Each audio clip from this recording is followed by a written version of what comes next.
அன்புறவுகளுக்கு வணக்கம். அதிமுகவில் விருப்ப மனுக்கள் கொடுக்க ஆரம்பிச்சிட்டாங்க. கடந்த 5 நாட்களாக கொடுத்துக்கிட்டு இருக்கிறாங்க. யார் யார் எந்தெந்த தொகுதிகளுக்கு விருப்ப மனுக்களை கொடுத்துருக்குறாங்க அப்படின்றது தான் இந்த காணொலியில் நம்ம பார்க்க போகிறோம். அதிமுக தமிழகத்தினுடைய ஒரு மிகப்பெரிய கட்சி. 54 ஆண்டுகளாக இருக்கக்கூடிய ஒரு கட்சி. 31 ஆண்டுகள் அதில் ஆட்சியில் இருந்த ஒரு பெரிய கட்சி அதிமுக. அதிமுகவினுடைய விருப்ப மனுக்கள், அதாவது 2026 சட்டமன்ற தேர்தலுக்கான விருப்ப மனுக்கள் கொடுக்கப்பட்டுக்கிட்டு வருது. கடந்த 5 நாட்களாக அந்த பணிகள் நடந்துக்கிட்டு இருக்குது. யார் யார் எந்தெந்த தொகுதிகளுக்காக விருப்ப மனுக்கள் வாங்கியிருக்கிறாங்க அப்படின்றத இந்த காணொலியில் நம்ம பார்ப்போம். முதல்ல விழுப்புரம் மாவட்டத்தில் வரக்கூடிய மயிலம் சட்டமன்ற தொகுதி எண் 71.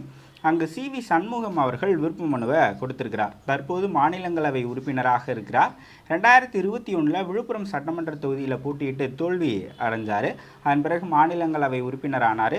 இப்போ விழுப்புரம் தொகுதி இல்லாமல் மயிலம் சட்டமன்ற தொகுதியில் தன்னுடைய விருப்ப மனுவை கொடுத்திருக்கிறார். மயிலம் சட்டமன்ற தொகுதியில் தான் அவருடைய சொந்த ஊர் வருது அப்படின்னு சொல்லப்படுது. ஸோ விழுப்புரம் வரக்கூடிய மயிலம் சி.வி. சண்முகம் விழுப்புரம் மாவட்ட செயலாளராக இருக்கிறார். அதே போல் அதிமுகவினுடைய அமைப்பு செயலாளர்களில் ஒருவராகவும் இருக்கிறார். அதுக்கு அடுத்த தொகுதி கள்ளக்குறிச்சி மாவட்டத்தில் வரக்கூடிய சங்கராபுரம் தொகுதி எண் 79. அங்கு மாலதி என்பவர் விருப்ப மனுவை கொடுத்துருக்குறாங்க. மாலதி யார் அப்படின்னு பார்த்தீங்கன்னா, அதிமுகவினுடைய ஐடி விங்கில் விழுப்புரம் மண்டல செயலாளராக, விழுப்புரம் மண்டல துணை செயலாளராக இருக்கிறாங்க. அதே போல் மதுரை மத்தி, மதுரை வடக்கு, அதுக்கப்புறமாக திருப்பரங்குன்றம், இந்த 3 தொகுதிகளுக்குமே டாக்டர் ப. சரவணன் அவர்கள் விருப்ப மனுவை கொடுத்துருக்கிறார். ஸோ டாக்டர் ப. சரவணன் மருத்துவர் அணி இணைச் செயலாளராக அதிமுகவில் இருக்கிறார். 2016 to 2021 2 முறையோ 3 முறையோ எக்ஸாக்டாக தெரியல, 3 முறை நடந்ததுன்னு நினைக்கிறேன். திருப்பரங்குன்றத்தில் பை எலெக்ஷன் அப்போ அவர் திமுகவில் இருந்தார். அப்போ திமுகவின் சார்பில் திருப்பரங்குன்றம் அந்த பை எலெக்ஷன்லலாம் அவர் போட்டி போட்டார். 2021 திமுக கூட்டணியில் சிபிஐக்கு திருப்பரங்குன்றம் தொகுதி ஒதுக்கப்பட்டதால் அப்போ கட்சியிலிருந்து விலகி பாஜகவில் போனார். அப்போ பாஜகவில் போயிட்டு அங்கே திருப்பரங்குன்றத்தில் போட்டிட்டார். அதன் பிறகு அதிமுகவுக்கு வந்தார். கடந்த 2024 தேர்தலில் அவர் அதிமுகவின் சார்பில் மதுரை நாடாளுமன்ற வேட்பாளராக போட்டிட்டார். ஸோ கன்ஃபார்ம் அவருக்கு சீட்டு கொடுப்பதற்கான வாய்ப்புகள் இருக்குது. மேக்சிமம் திருப்பரங்குன்றம் கொடுப்பாங்க அப்படின்னு நான் நினைக்கிறேன். ஏன்னா திருப்பரங்குன்றம் தொகுதிக்கு உட்பட்டு தான் அவருடைய சொந்த மருத்துவமனை வருது. அந்த மருத்துவமனையின் மூலமாக நிறைய நல்ல காரியங்களை அவர் செஞ்சிட்டு இருக்கிறார். அங்கே ஒரு நல்ல பேர் அவருக்கு இருக்குது. அதற்கு அடுத்த தொகுதி கோயம்புத்தூர் சிங்காநல்லூர். கோயம்புத்தூரில் வரக்கூடிய சிங்காநல்லூர், அங்கே சிங்கை ஜி. ராமச்சந்திரன் அவர்கள் விருப்ப மனுவை கொடுத்திருக்கிறார். அதிமுகவில் மாணவர் அணி செயலாளராக இருக்கிறார். கடந்த 2024 நாடாளுமன்ற தேர்தலில் அதிமுகவின் சார்பில் கோயம்புத்தூரில் போட்டியிட்டார். இவருடைய அப்பா சிங்காநல்லூரில் முன்னாள் சட்டமன்ற உறுப்பினராக இருந்தவர். அவருக்கு ஒரு நல்ல பேர் இருக்குது. சிங்கை ஜி. ராமச்சந்திரன் அதிமுகவினுடைய மாணவர் அணி செயலாளர். இந்த சிங்காநல்லூர் தொகுதியில் போட்டியிடுவதற்கான விருப்ப மனுவை கொடுத்திருக்கிறார்.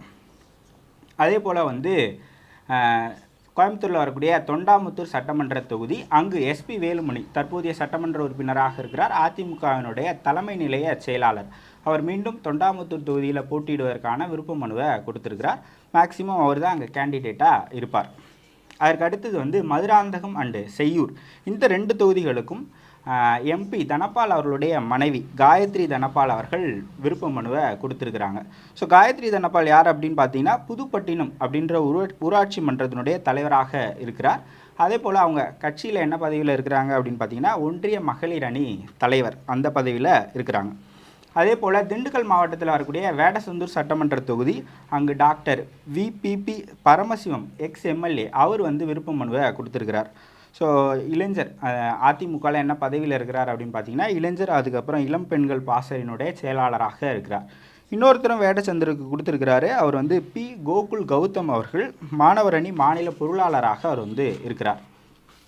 அதற்கு அடுத்து மயிலாப்பூர், அதுக்கப்புறமாக ஸ்ரீரங்கம், இந்த 2 தொகுதிகளுக்குமே டான்ஸ் மாஸ்டர் காயத்ரி ரகுராம் அவர்கள் விருப்ப மனுவை கொடுத்துருக்குறாங்க. அதிமுகவில் மகளிர் அணி துணை செயலாளராக அவங்க இருக்கிறாங்க. அவங்க மயிலாப்பூர், ஸ்ரீரங்கம் 2 தொகுதிகளுக்குமே கொடுத்துருக்குறாங்க. அதே போல் மயிலாப்பூருக்கு கணேஷ் பாபு அப்படின்றவரும் கொடுத்துருக்கிறார். கணேஷ் பாபு மயிலாப்பூரில் பகுதி செயலாளராக அதிமுகவில் இருக்கிறார். மயிலாப்பூர் மத்திய பகுதி செயலாளர். அதே போல் ராஜபாளையம் சட்டமன்ற தொகுதி, அங்கு நடிகை கௌதமி அவர்கள் போட்டியிடுவதற்கான விருப்ப மனுவை கொடுத்துருக்கிறார். 2021 கௌதமி அப்போ பாஜகவில் இருந்தாங்க. அப்போ அவங்க வந்து ராஜபாளையத்தில் போட்டியிடுவதற்கான வாய்ப்புகள் இருக்குது அப்படின்னு சொல்லப்பட்டது. ஸோ அப்போ அதிமுக கூட்டணியில் பாஜகவுக்கு ராஜபாளையம் சீட்டு வந்து கொடுக்கல. ஸோ அதன் பிறகு அவங்க அங்கே நிற்கல. அதுக்கு பிறகு பாஜகவிலேருந்து விலகி அதிமுகவில் இணைஞ்சாங்க. கொள்கை பரப்பு துணை செயலாளர் பதவி வந்து கொடுக்கப்பட்டது. ஸோ இப்போ ராஜபாளையத்தில் நிற்பதற்கான விருப்ப மனுவை அவங்க வந்து கொடுத்துருக்குறாங்க. அதே போல் கோயில்பட்டியில் கடம்பூர் ராஜு அவர்கள் விருப்ப மனுவை கொடுத்துருக்கிறார். சிட்டிங் எம்எல்ஏவாக அவர் தான் இருக்கிறார். தூத்துக்குடியில் அதிமுகவினுடைய மாவட்ட செயலாளராகவும் அவர் வந்து இருக்கிறார். ஸோ கடம்பூர் ராஜு கோயில்பட்டி தொகுதியில் கொடுத்துருக்கிறார். அதே போல் ராமநாதபுரம் மாவட்டத்தில் வரக்கூடிய திருவாடனை சட்டமன்ற தொகுதி, அங்கு வந்து எம்ஏ முனியசாமி அவர் தான் ராமநாதபுரம் மாவட்ட செயலாளர். அவர் அங்கே வந்து தன்னுடைய விருப்ப மனுவை கொடுத்துருக்கிறார். அதே போல் ஆர்கே நகர் சென்னையில் வரக்கூடிய ஆர்கே நகர் சட்டமன்ற தொகுதி, அங்கே 2 பேர் விருப்ப மனுவை கொடுத்துருக்குறாங்க. ஒன்று வந்து RS ராஜேஷ், கடந்த முறை அவர் தான் போட்டியிட்டார். ஸோ வட சென்னை வடக்கு, அதில் கிழக்கு மாவட்ட செயலாளராக அவர் வந்து இருக்கிறார். அதே போல் சசிரேகா, வழக்கறிஞர் சசிரேகா வந்து என்ன பதவியில் இருக்கிறாங்க அப்படின்னு பார்த்தீங்கன்னா, அதிமுகவினுடைய செய்தி தொடர்பாளர், அதுக்கப்புறமாக வழக்கறிஞர் பிரிவில் துணை செயலாளராக இருக்கிறாங்க. அதிமுகவின் சார்பில் நிறைய டிபேட்ஸ்லாம் கலந்துப்பாங்க. ஃபஸ்ட்டு அதிமுகவில் இருந்தாங்க, அதன் பிறகு அமமுக போனாங்க, தினகரன் சப்போர்ட்டராக. அதன் பிறகு மீண்டும் அதிமுகலேயே வந்துட்டாங்க. ஸோ 2 பேர் கொடுத்துருக்குறாங்க ஆர்கே நகரில், ராஜேஷ் அவர்கள், அதுக்கப்புறமாக சசிரேகா அவர்கள். அதே போல் தேனி மாவட்டத்தில் வரக்கூடிய கம்பம் சட்டமன்ற தொகுதி, அங்கு ST ஜக்கையன் அவர்கள் விருப்ப மனுவை கொடுத்துருக்கிறார். அவர் யார் அப்படின்னு பார்த்தீங்கன்னா, அமைப்பு செயலாளர், தேனி மாவட்டத்தினுடைய அதிமுகவினுடைய மாவட்ட செயலாளர். ஸோ அவர் தேனியில் வரக்கூடிய கம்பம் சட்டமன்ற தொகுதிக்கான விருப்ப மனுவை கொடுத்துருக்கிறார்.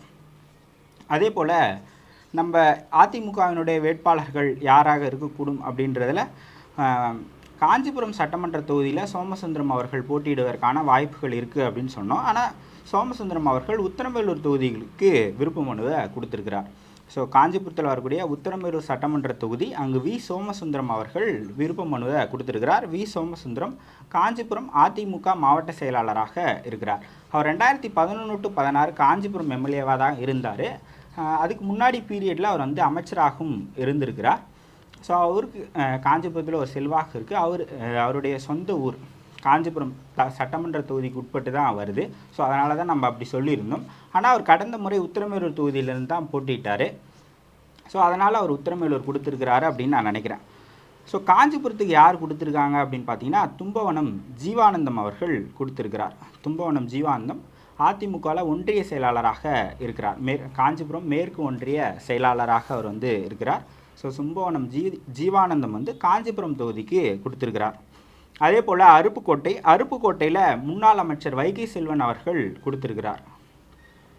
அதிமுகவில் என்ன பதவியில் இருக்கிறார் அப்படின்னு பார்த்தீங்கன்னா, இலக்கிய அணி செயலாளர், அதுக்கப்புறமாக செய்தி தொடர்பாளராகவும் அவர் வந்து இருக்கிறார்.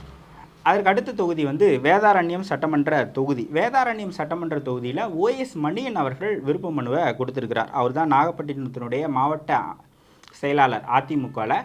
சிட்டிங் எம்எல்ஏவும் அவர் தான் வேதாரண்யத்துக்கு. அவர் மீண்டும் வேதாரண்யம் தொகுதியிலிருந்து போட்டியிடுவதற்கான விருப்ப மனுவை கொடுத்துருக்கிறார். அதே போல் திருவாரூர் மாவட்டத்தில் வரக்கூடிய நன்னிலம் சட்டமன்ற தொகுதி, அங்கு காமராஜ் அவர்கள் விருப்ப மனுவை கொடுத்துருக்கிறார்.